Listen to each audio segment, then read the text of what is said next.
I will fly away. When I die, hallelujah, by and by, we fly away. Bien-aimés dans le Seigneur, je viens encore devant vous. Je réponds au nom de Miruho Roger, le témoin de Branham au Rwanda. J'ai un petit sujet à partager avec vous aujourd'hui. Le sujet est intitulé « Le diable a toujours devancé Dieu ». Le diable a toujours devancé Dieu. Vous allez vous demander pourquoi. Je vais les montrer en petites minutes. Aujourd'hui, en peu de minutes, je voulais dire. Vous montrer comment le diable a toujours devancé Dieu. Je vais lire quelque chose. Je lis dans Matthieu 24, je commence par le verset 24, où je prends tout simplement Matthieu 24, 24. Écoutez. Car ils s'élèveront des faux Christ et des faux prophètes. Ils feront des grands prodiges et des miracles au point de séduire, s'il est possible, même les élus. Voici, je voulais annoncer d'avance. Si on vous dit donc, il est ici, voici, il est dans le désert, n'y allez pas. Voici, il est dans la chambre, ne le croyez pas. Car, comme l'éclair part de l'Orient et se montre jusqu'à l'Occident, ainsi sera l'avènement du Fils de l'homme. Et vous vous demandez, avec cette lecture, qu'est-ce que le témoin de Branham au Rwanda va nous dire? J'ai un petit sujet à partager avec vous. Le diable a toujours devancé Dieu. Est-ce que dans cette lecture aussi, le diable devancera Dieu?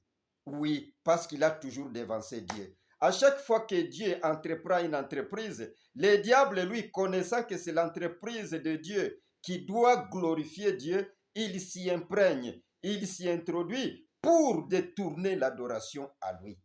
Je lis ceci sans tarder. Je lis ceci sans tarder parce que j'ai peu de minutes à parcourir tout simplement. Paragraphe 42, dans le deuxième sceau, c'est la prédication du grand prophète, les oins de Dieu au temps du soir, pour nous donner les noms et l'identité de l'Éternel. Écoutez ce que je lis. Paragraphe 42, deuxième sceau. Saviez-vous qu'il y a eu des faux conducteurs qui sont apparus, des faux messies, avant la venue de Christ? Est-ce que les docteurs de ce temps-là, ce puissant docteur Gamaliel, quand la question a été soulevée, savoir s'il fallait battre ces hommes et tout, il a dit, laissez-les aller. Si cela vient de Dieu, alors vous aurez combattu contre Dieu. Mais si cela ne vient pas de Dieu, il a dit, est-ce que dernièrement un homme n'a pas pari, menant avec lui 400 hommes dans le désert, ainsi de suite? Ces choses-là, c'est courant. Qu'est-ce que c'était? Tout cela présageait la vraie chose qu'elle viendrait. C'est que avant la venue de Jésus, il y a eu un faux Jésus qui a entraîné 400 dans le désert. Le diable a devancé. J'ajoute pour ne pas tarder. Le diable avait devancé. Et pour le confirmer, j'ajoute encore, tout ça c'est biblique, interprété par les grands prophètes. Écoutez ceci, vous devriez connaître cela.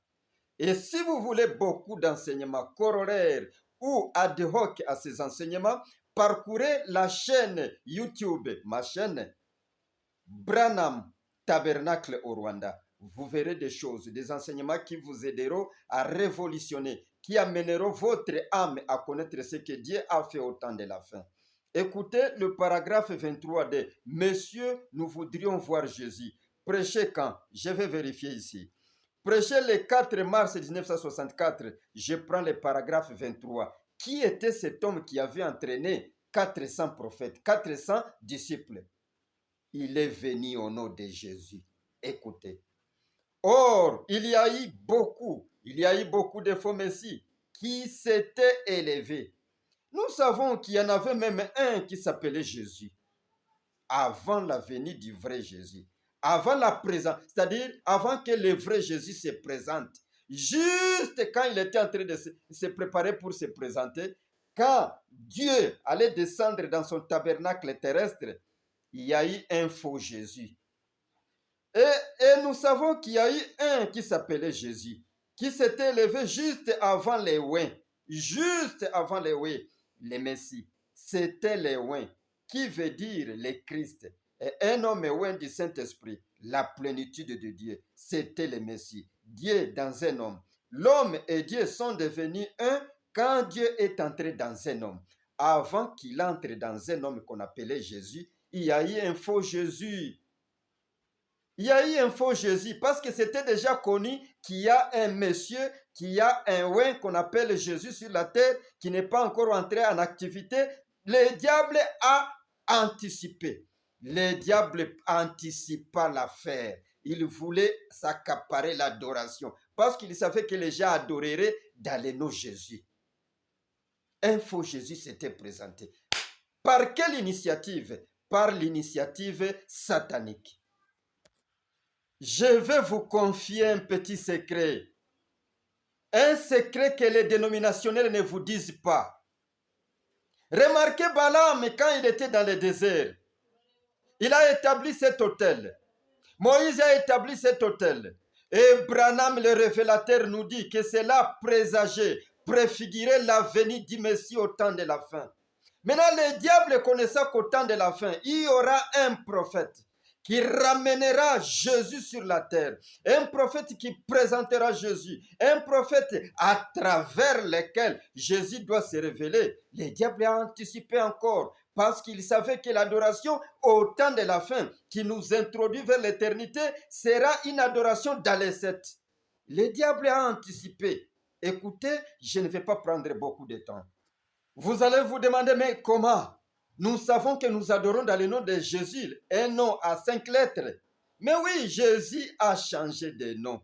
Et le diable connaissant cela, puisque le diable, lui, connaît plus que vous, pasteur. Il connaît plus que vous, ministre.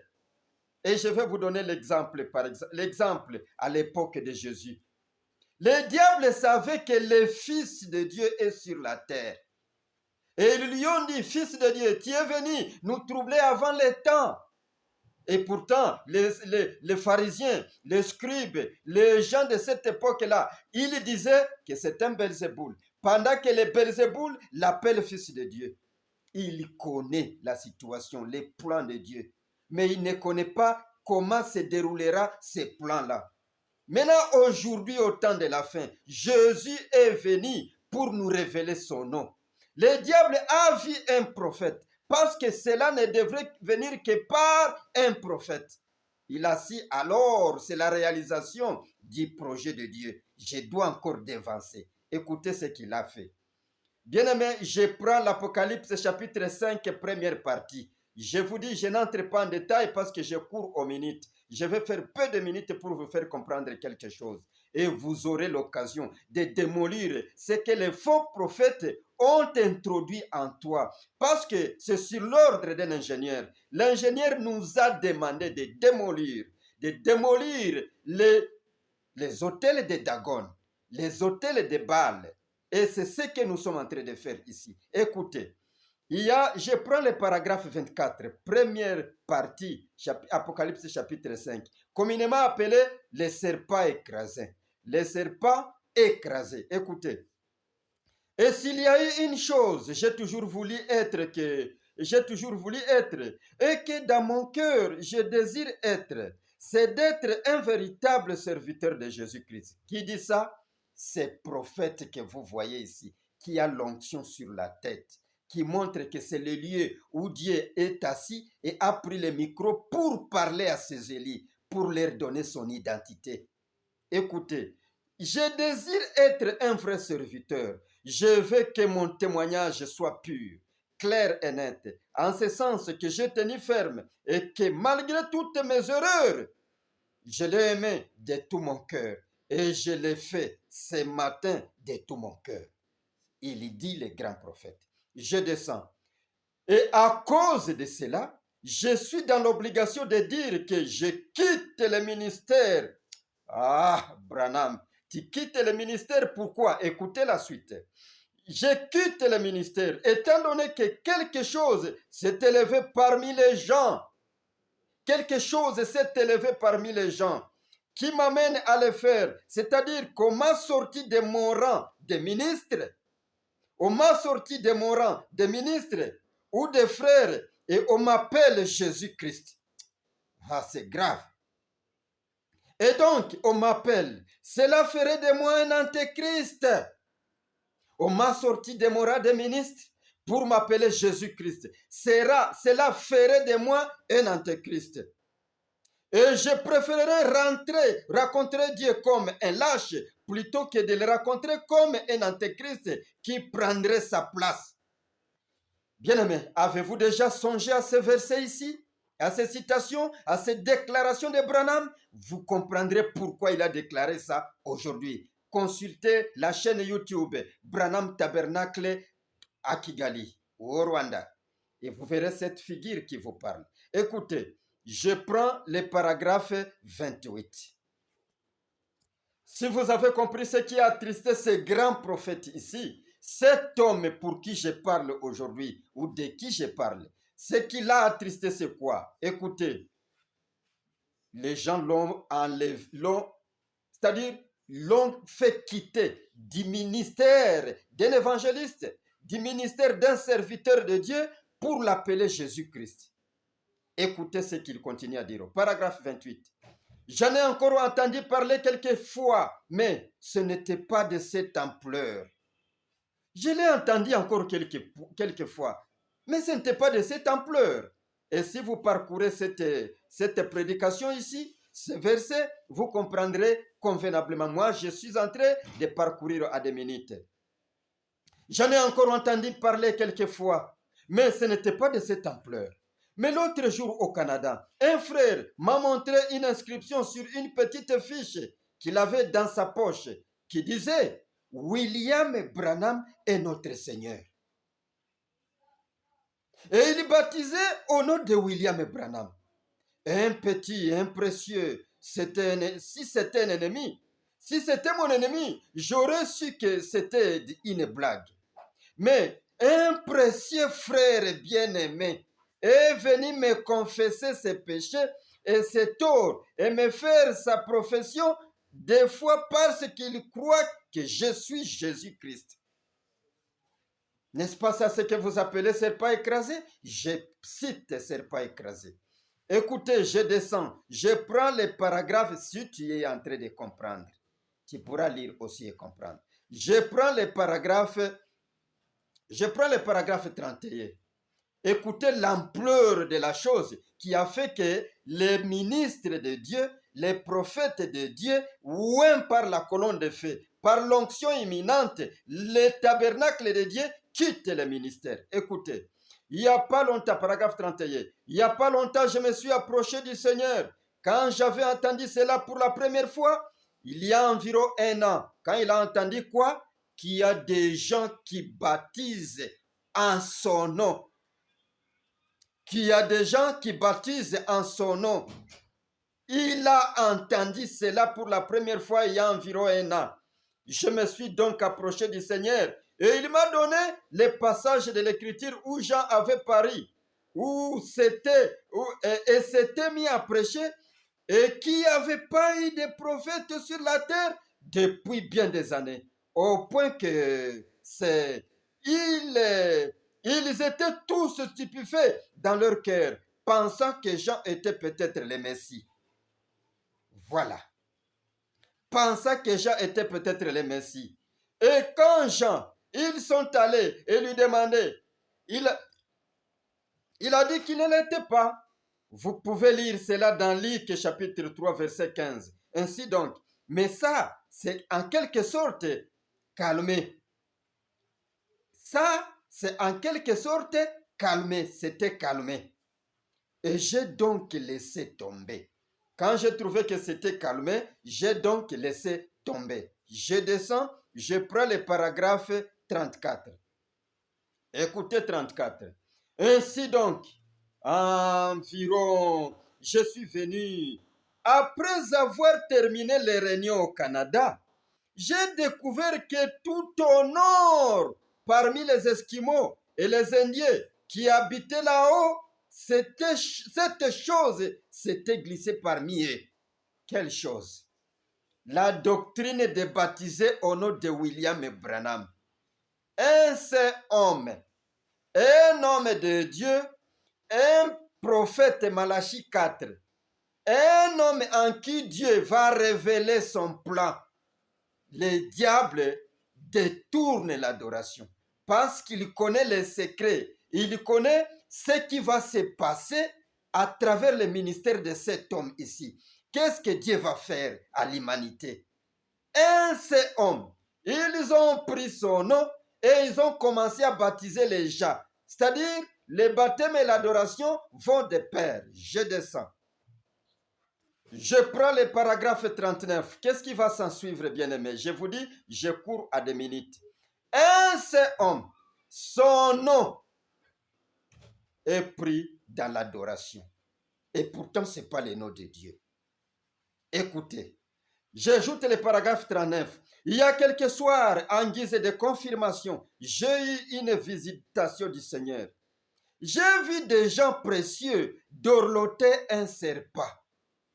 En guise de confirmation. C'est-à-dire, le Seigneur voulait confirmer que c'est le diable qui cherche à détourner l'adoration en passant par un seul homme. Et c'est comme ça qu'a commencé la génération des gentils, c'est-à-dire l'âge des gentils. Ça a commencé par l'adoration d'un homme, un homme saint. Et ça se terminera comme cela. C'est ce qu'a dit le prophète. Écoutez. Dorloter un serpent. Oui, oui. En guise de visitation, le Seigneur m'a visité et j'ai vu des gens précieux, des frères, dorloter un serpent qui était jaune et noir. Il me parlait, ces frères-là me parlaient. Juste là, et c'est là, ce reptile m'a mordu à la jambe. Mais mon sang était si riche que ça n'a eu aucun effet sur moi. Quand j'ai regardé, la morsure était à un endroit où j'avais déjà été mordu par le passé. Ah, le serpent mordu 2 fois. La première fois, tu es Messie. La deuxième fois, le baptême en son nom. Écoutez, par le passé, je me suis retourné rapidement et j'ai tiré sur ce reptile à l'aide d'un fusil. Ah, et ça l'a touché au beau milieu de son corps. Je continue. Et un frère, je me suis retourné pour tirer sur la tête du reptile à l'aide de mon fusil. Il m'a dit, ne fais pas ça. Prends simplement ce bâton qui est là près de toi. Et quand je me suis retourné pour prendre ce bâton, il s'est faufilé dans l'eau. C'était juste un petit flaque d'eau. Les gens dorlotaient un serpent. C'était ces reptiles-là qui les inspirait à prendre le nom d'un saint homme, le nom d'un homme saint, pour adorer Satan. C'était Satan, le diable Lucifer, qui voulait détourner l'adoration, tel qu'il le fit dans le jardin d'Éden, tel qu'il le fit avec l'apparition de Jésus. Il a entraîné 400 dans le désert, un homme qui se nommait encore Jésus. Et au temps de la fin, avec Malachie 4, l'histoire se répète. Le diable ne se laisse pas faire. Il n'a jamais été vaincu jusqu'à ce qu'il sera détruit. Il s'est glissé même dans le message de Malachie 4. Il est entré vouloir renverser encore l'adoration. Et pourtant Malachie 4 est venu révéler Dieu sur la terre. Écoutez, paragraphe 41. Je dis, eh bien, maintenant, ça ne pourrait plus faire du mal encore longtemps, puisque je crois que les frères est conscient, les frères, ils étaient nombreux, de ce qui arriverait. Je dis, il va et il sera mortellement blessé. Il va donc mourir. Il est entré dans un flaque d'eau. Branham a cru qu'il va mourir. Baptisé au nom de William Branham. Baptisé au nom de ce saint homme ici. Le diable a voulu dévancer. Quelle était la mission de cet homme ici, de ce grand prophète ici? La mission de ces grands prophètes était de révéler Dieu. Et je vais le lire. La mission de ces grands prophètes était que jusque quand il aura rétabli toutes choses, quand il aura révélé tout ce qui est de la parole de Dieu, les mystères de Dieu, alors il révèle Dieu. Mais le diable n'a pas entendu parce qu'il savait que cette mission, quand ce sera accompli, alors il n'a plus moyen de s'infiltrer parce que les enfants de Dieu auront connu le nom de l'Éternel, auront connu l'identité de l'Éternel. Il a commencé par les noms de ces saints hommes, baptisés en son nom. Bien-aimés, attention. Si vous avez mal construit, c'est sous l'ordre d'un ingénieur divin, le Saint-Esprit, démolissez les hôtels de Dagon pour reconstruire encore. Et vous êtes tombés sur les pieds d'un prophète, comme Jean dans l'île de Patmos. Mais Jean, lui, a écouté ce que le prophète lui a dit. Et c'est occasion pour vous d'écouter aussi aujourd'hui. Jean a écouté et il s'est levé. Il n'a plus continué à l'adorer. Mais toi, pourquoi tu persévères? Écoutez, quelle était la mission de ces grands prophètes? Comme je parcours à 2 minutes, où je fais la course à la montre, je lis un guide, paragraphe 35. Un guide, paragraphe 35. Prêchez quand? Prêchez le 14 octobre 1962. Paragraphe 35, bien-aimé. Écoutez la mission et l'objectif principal de Dieu de s'introduire dans ce tabernacle ici pour qu'il se révèle. Il va se révéler comment et quand? Je vais préciser pour terminer. Paragraphe 35. Et le Saint-Esprit parle toujours de la parole. J'ai beaucoup de choses à vous dire. Vous ne pouvez pas les comprendre maintenant. Mais quand il sera venu, il vous guidera vers elle. Voilà pourquoi il y a eu le sceau. À la fin du 7e sceau, le mystère de Dieu s'accomplirait. Le mystère de Dieu ne pourrait pas s'accomplir avant ou au cours des révélations de cette sceau. Après le 6e sceau, non. Dans question et réponse, non. À la fin du 7e sceau. Écoutez, je continue. Le mystère de Dieu s'accomplirait. Savoir qui est Dieu, ce qu'il est, comment il vit, sa nature, son être. À ce moment-là, vous devriez être tout en haut. Tu ne peux pas adorer quand tu n'as pas encore connu Dieu. Tu ne peux pas être tout en haut dans l'enlèvement et pourtant tu n'as pas encore connu qui est Dieu, comment il est, sa nature, c'est-à-dire l'identité principale de Dieu. Et là, c'est quand? À la fin du 7e sceau, je vais l'affirmer. À ce moment-là, vous devrez être tout en haut. Voyez-vous, amené à la pleine stature des filles et des fils de Dieu. Si tu n'as pas entendu la fin du 7e sceau et tu adores par l'intermédiaire d'un nom, d'un seul homme, tu n'es pas encore à lever. Tu te fatigues pour rien. Tu es en train d'injurier les enfants de Dieu, de les maudire pour rien, et pourtant ils sont dans la vérité, parce qu'ils sont dans la continuité de la parole. Les 7 tonnerres ont révélé le nom de Dieu. J'ajoute l'âge de l'église d'Éphèse, paragraphe 39. Pour vous faire comprendre que vous ne devriez pas vous précipiter, vous ne devriez pas dorloter le serpent. Reconstruisez l'autel sous l'ordre d'un ingénieur. Le diable a devancé Dieu parce qu'il savait qu'il y aura adoration à la fin du 7e sceau. Les enfants de Dieu choisis pour porter le nom de l'Éternel connaîtraient leur Dieu, et ils vont fléchir leurs genoux devant un nom qui vient du ciel comme un signe éternel. J'ajoute, paragraphe 39, bien-aimé, à moins que tu sois voué à la perdition. Parce que Branham dit, il y a des gens qui ne seront jamais sauvés, même s'ils ont vu Dieu. Le diable aussi a vu Dieu. Chaque fois que Dieu se présente, le diable les voit et il les connaît. Ils sont arrivés à la montagne avec le bien-aimé Junior Jackson. Ils ont vu ce qu'ils n'ont jamais vu. Une pierre qui n'a jamais été éclairée. Mais après cela, ils ont pris les larges, chacun avec sa direction. Vous aussi, vous avez pris votre direction. Ne voulez pas entendre de voir comment le Seigneur va écrire sur la pierre un nom nouveau. Changez, revenez si vous êtes de Dieu. Écoutez, je lis le paragraphe 39. De même que Daniel a entendu les 7 tonnerres, Et il lui a été interdit. Jean entendit des voix, et le livre est scellé. Le don du livre a été scellé de cette sceaux, mais qu'au jour de l'ouverture de ces sceaux, alléluia, au jour de l'ouverture de ces sceaux, le mystère de Dieu s'accomplirait. Le mystère de Dieu ne peut pas s'accomplir au milieu de l'ouverture des sceaux. Le mystère de Dieu s'accomplirait. Autrement dit, Dieu serait connu de son Église, non pas comme 3 personnes, mais comme une seule personne. Le mystère de Dieu serait révélé. Et quand ce sera entièrement révélé, alors les 7 mystères seraient dévoilés à l'Église. Quand les 7 sont ouverts, entièrement révélés, alors il y a encore 7 mystères qui seront révélés à l'Église. Les 7 tonnerres. Bien-aimé, pourquoi tu ne veux pas démolir les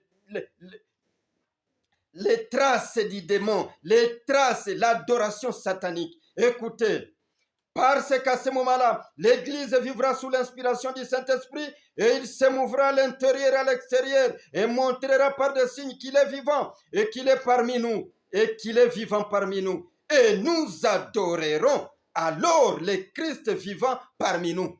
Tu ne peux pas adorer pendant que les mystères des 7 tonnerres ne sont pas encore ouverts. Dans le cas contraire, adorer dans le nom de Jésus. Si tu es encore avant l'ouverture de cette sceaux, adorer dans le nom de Jésus parce que tu n'as pas connu ce que les 7 tonnerres ont révélé. Tu te fatigues pour rien. Tu es en train de servir le diable parce que tu n'as pas connu le mystère des 7 tonnerres. Et peut-être tu n'es pas appelé à les connaître. Voilà pourquoi tu es en train d'injurier les enfants de Dieu, de les maudire même. Tu ne sais pas où ils sont parce qu'ils sont au-dessus de votre façon de voir. J'ajoute encore une écriture. Quand c'est là précisément, parce que les grands prophètes ici, Dieu qui a pris le micro dans cette chair, il nous a révélé quand est-ce que nous adorerons, quand est-ce que nous connaîtrons le nom de l'Éternel. Écoutez bien aimés, je le lis dans Exposé de cet âge de l'Église, paragraphe 318, l'âge de l'Église de Philadelphie. Écoutez, tu comprendras pourquoi nous sommes les témoins d'Abraham. Je lis le paragraphe 318. 318. Alinéa 2. Et j'écrirai sur lui mon nom nouveau. On va écrire sur qui? Sur le deuxième vainqueur. Sur ce grand prophète qui a eu la colonne de feu au-dessus de sa tête. Les oins pour nous révéler l'identité de Dieu. J'écrirai sur lui mon nom nouveau. Ça, c'est Apocalypse 3, 12, je pense. Mon nom nouveau. Quand tout aura été renouvelé. Qui renouvelle? C'est ce prophète ici. Il rétablit encore les plateformes. Il rétablit encore tout ce qui est de Jésus. Il baptise au nom de Jésus. Il amène le baptême du Saint-Esprit. Et alors, il prêche son message. Il sonne de la trompette. Quand tout aura été renouvelé, c'est lui qui renouvelle, bien-aimé, celui-ci. Alors, il prendra un nom nouveau. Et ce nom-là sera également le nom de l'épouse. Le nom-là sera également le nom de ce prophète. Ce nom-là sera également le nom du témoin de Branham. L'épouse, parce que je suis membre de cette épouse ici, sera également le nom de l'épouse. Quel est ce nom? Que personne n'ait l'audace de faire les conjectures. Il faudrait que ce soit l'objet d'une révélation réellement décisive, que personne n'oserait le contester. Mais il laisserait sans aucun doute cette révélation pour le jour où il désirera les dévoiler, où il désirera dévoiler ses noms. Bien-aimé, que tu ne doutes pas dans ton cœur, quand il dévoile ses noms, alors je t'amène à la montagne Branham Peak. Parce que là, c'est après la révélation de cette sceaux, après la révélation des sceaux écrits. Il révèle les sceaux non écrits, l'identité de Dieu. Allons-y à la montagne Branham Peak avec toi. Allons-y à la montagne Catalina, appelée aujourd'hui montagne Branham Peak. Voulez-vous y aller pour connaître ce que Dieu a donné? Les 7 tonnerres ont grondé 3 fois saints.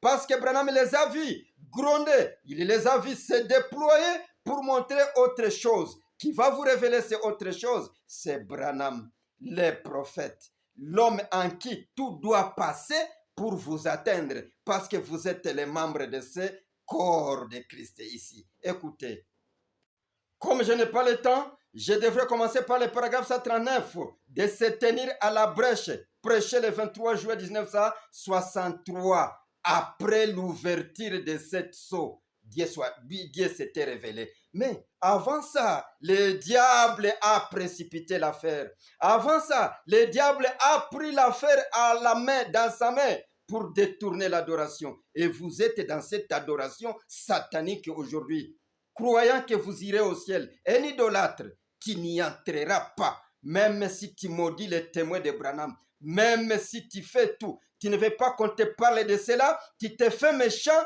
tu n'y entreras pas. Tu es dans le collimateur de ceux-là qui ont vu la pierre, les cailloux et qui ont pris le large au lieu d'attendre. C'est ça votre place. Écoutez le paragraphe 143 où je commence. C'était Branham qui s'avançait avec son fils Billy Paul. Arrivé à la montagne, le Seigneur lui dit, je vais te donner les signes éternels. Je lis le paragraphe 143. Quel est ce signe éternel? Il a dit, ton nom est écrit partout là.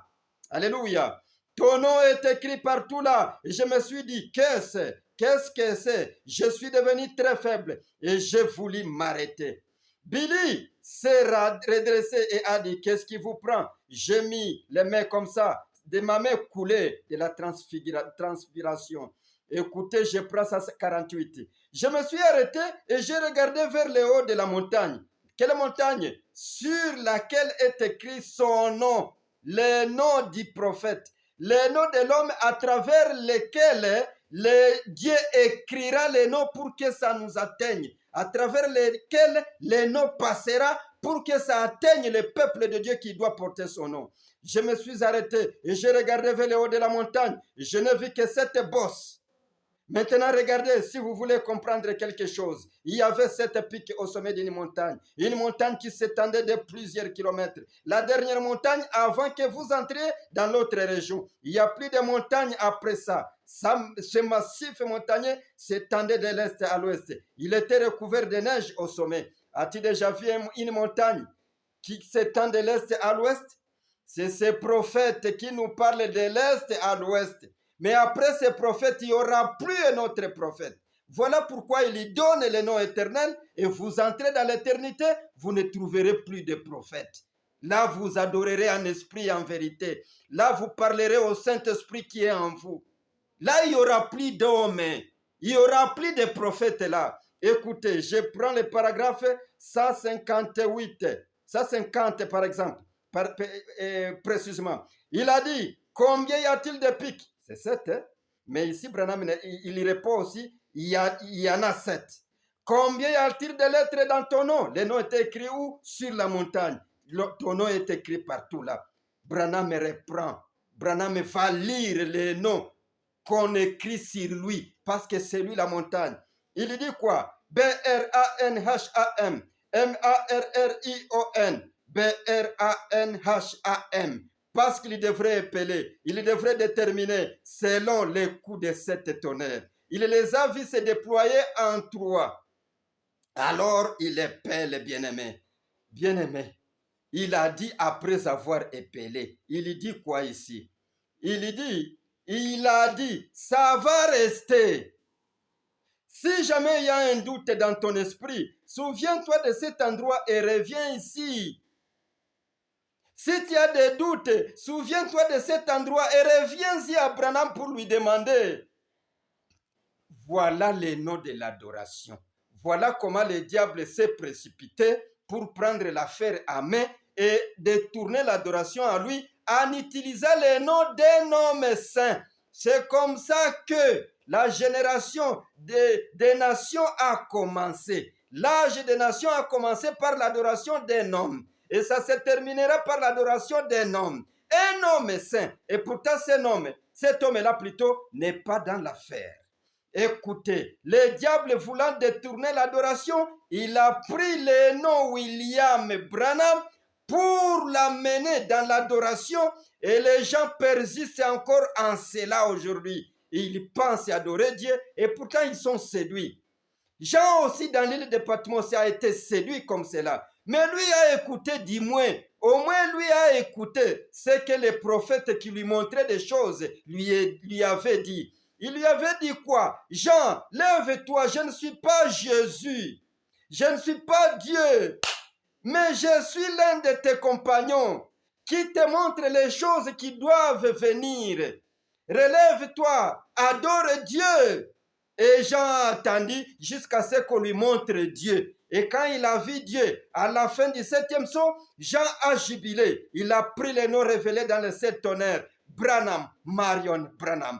Pourquoi tu persistes dans un nom bricolé par les diables? Un nom que le diable s'est approprié pour détourner l'adoration. Le nom d'un seul homme. Comme la génération des gentils a commencé, comme l'âge des gentils a commencé par l'adoration idolâtre, l'idolâtrie plutôt. Et ça se terminera par l'idolâtrie. Les âges se sont terminés par l'idolâtrie. Les grands idolâtres se sont manifestés même pendant que Branham prêchait. Et ils ont persisté jusqu'à aujourd'hui. Quitte ce milieu diabolique.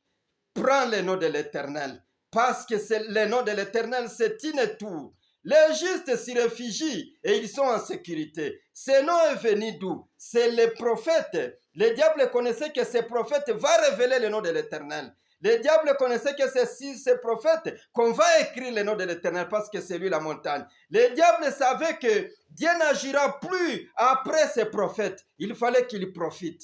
Change, mon bien-aimé, je te conscientise. C'est pas moi, c'est Branham. Voilà pourquoi je suis témoin de Branham. Marion Branham, parce que il m'a appelé pour connaître ces choses. Shalom. Consultez la chaîne YouTube BRANHAM ou soit Branham Tabernacle au Rwanda. Tu verras des choses et même la suite. Shalom.